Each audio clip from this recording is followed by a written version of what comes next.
Hello there and welcome to You Talking to Me. Last October, the European Commission and the Member States agreed on EU rules for cars, for diesel cars, known as real driving emission test, which was agreed behind closed doors and which will allow cars to emit more than the emissions limits already agreed in 2007.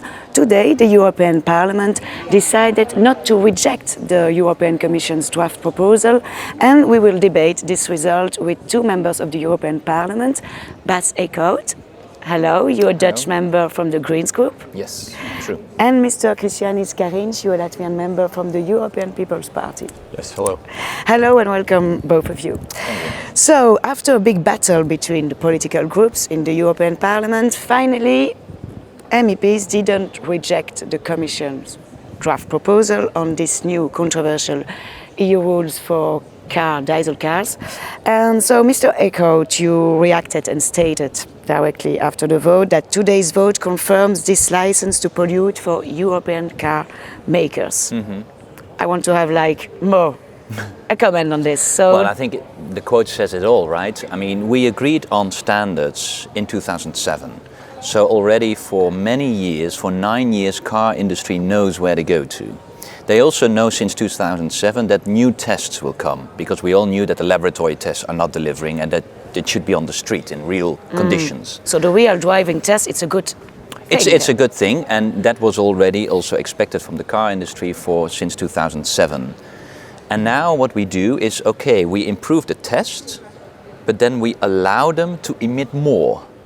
In a technical committee, indeed a very dodgy process. And now what we say is until 2021, the car industry is just allowed to double its emissions than we agreed in 2007. So what we are doing is legalizing just more pollution than we agreed in 2007. Well, we can't agree with that. Mr. Kariņš, I want to have your view on this. The European People's Party believes that it's good. It's a good decision for the environment because real driving tests will be now being on the road and not only in laboratories, not anymore. Well, of course, we fully support that the test procedure needs to be changed. I believe there needs to be an element of harmonization, or shall we say Europeanization, that it's not just an individual member state with perhaps differing standards and differing procedures, but that it's one unified oversight, probably a larger role for the Commission. But on this concrete issue, a problem has been determined, and it is a real problem. Air pollution, no doubt, is a problem. The question is how best to tackle it. The Commission's proposal is to introduce a procedure whereby those emissions are brought into line with the law over a period of time, which allows the car industry to adapt. They know what they have to do. If this suggestion by the Commission would have been rejected, it would mean that actually the auto industry would have to do nothing. They continue as is, and it's completely unclear. But so a status quo, you mean? It would be status quo. So this is already better than the status quo. I don't think anyone believes this is perfect, but in light of how bad the situation is, because the problem is that across the board, the emissions on the road compared to laboratory emissions are about 4 times on average worse. So this would bring them down to under 2 times, and with the end goal, as also the commissioners today said, to be 1-on-1. But we need the industry in Europe also. I mean, there's 12 million jobs. We will come back on this. But I want to. It's an interesting quote, because what he more or less said is that before one person was stealing 100 times, and now it's only stealing 50 times a shop, and that is now better than the 100 times, and therefore we agree with it. That's the statement. But you can turn it another way also. You can say that in Europe we have been, and justifiably so very concerned about one type of emission, CO2, that we forgot to pay attention to a secondary type of emission, the NOx, the ones that are actually bad for our lungs. So in driving down CO2, we have inadvertently erased the level of NOx. But what we need is all of them to come down. Okay, I want to come back on the way how it was decided. So in comitology, so behind closed doors, between the European Commission and the European member states. And so on this issue also, the Legal Affairs Committee on Monday voted to support the opinion to the objection and criticize the Commission by not doing its job as supplementing the regulation. And also a letter was sent from the jurist chair Pavel Soboda to Giovanni Lavia and the Environment Committee chair, stressing that under the existing regulation, the European Commission cannot amend the emission limit values. So, Mr. Kariņš, do you think the EU Commission dismantled the existing EU rules instead of just ensuring the implementation? Because there were already some rules that we exceed the agreeing rules. Look, in 2007, when the directive was adopted, the test procedures were simply taken over from the United Nations worldwide test procedures, which are laboratory test procedures. Everyone knew that, no one was paying so much attention to it. The realization since that time is that there is not only a small difference, but a large difference in test procedures done in the laboratory and in the real world. The Commission realized this. There has been communications back and forth between the Parliament. There's another report which is now going to be voted. It's being written by a colleague of mine from the EPP that addresses this issue of real-world driving tests.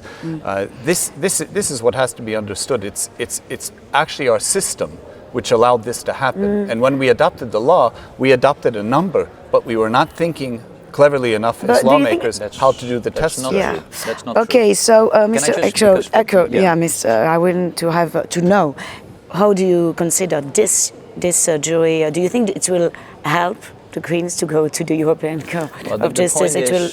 Going to the Court of Justice, that can only be done by an institution like the European Parliament. So we as a Green group can't do that. We need a majority decision if we want to do that. And well, probably the same parties who were now on the polluting side won't support it. But of course also a member state can do it.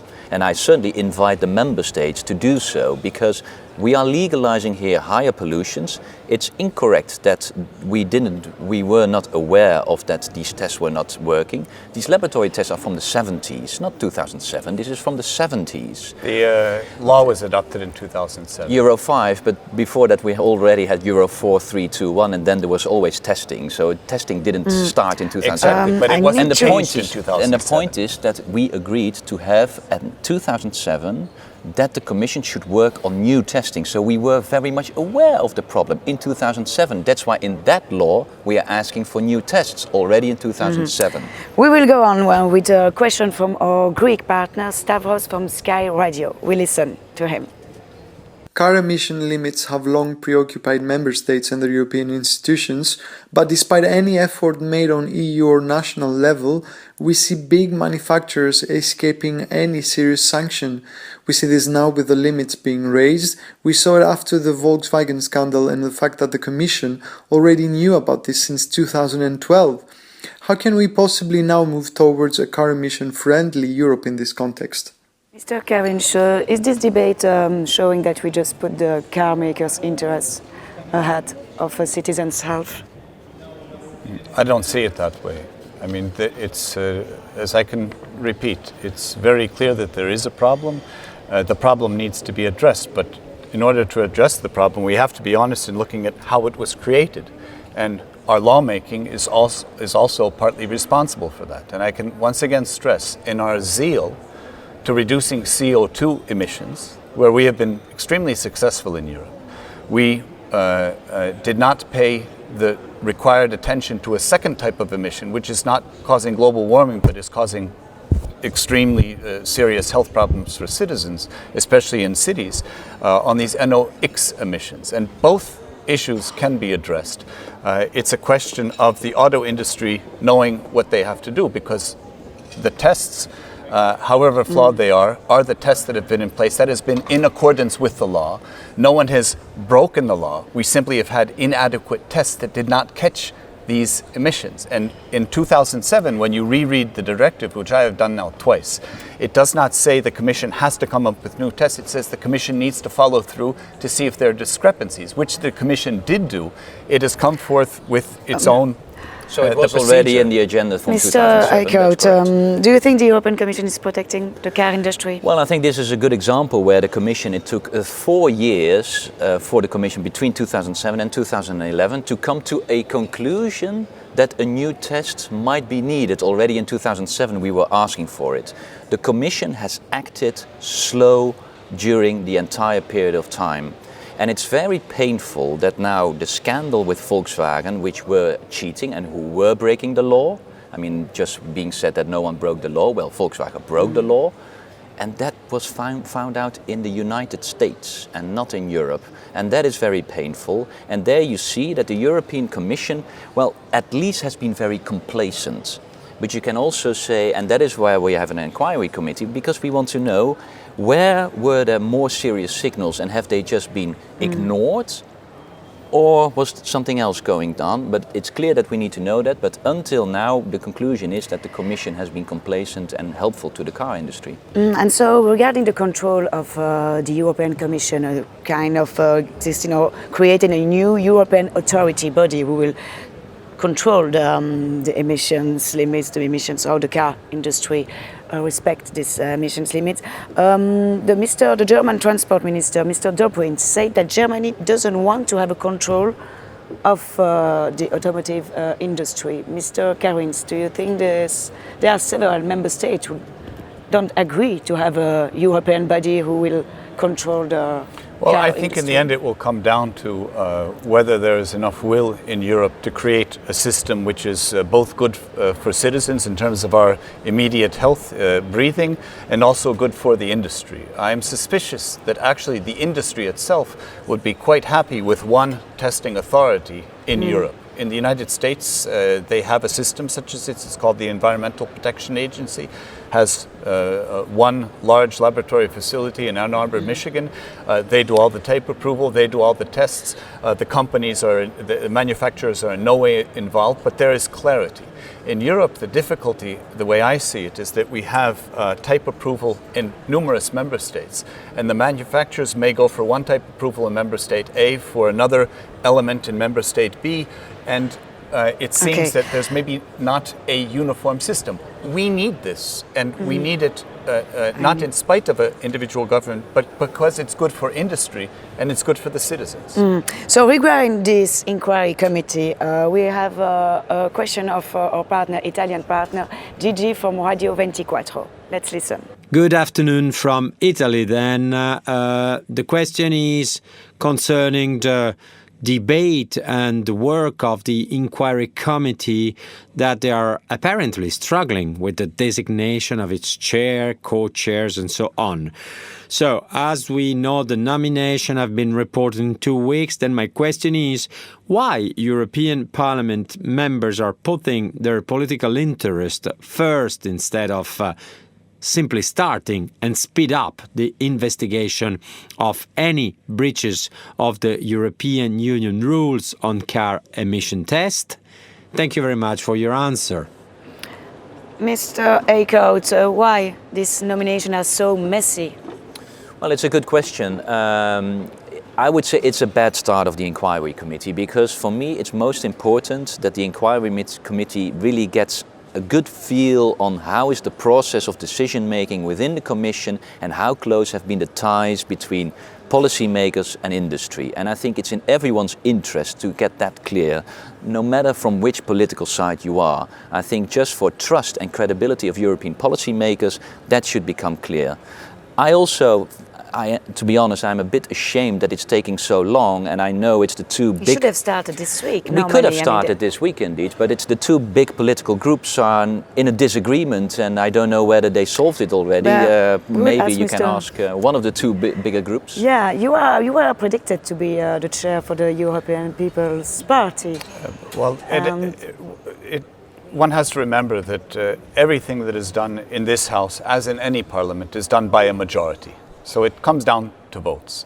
What the parties are still in the process of doing is speaking with one another to try to understand how it's going to work. Because you can either take it to a vote and fight, or you can actually speak to one another and try to understand not only how the responsibilities are distributed in the committee, but actually agree on a way for everyone to work together. Well, our party is in the process of actually trying to do the latter instead of just voting and not listening to one another. We're trying to spend the time listening and trying to find a way how to set up the committee and to understand how we can work together. For example, the differences politically between Mr. Eickhout's party and my party.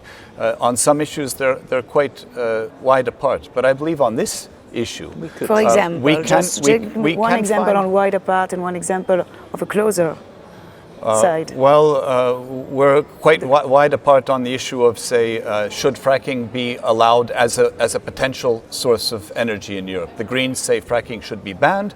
We say that if it can be shown that fracking can be done in an environmentally safe way, it should be allowed. So this is and a where closer tie?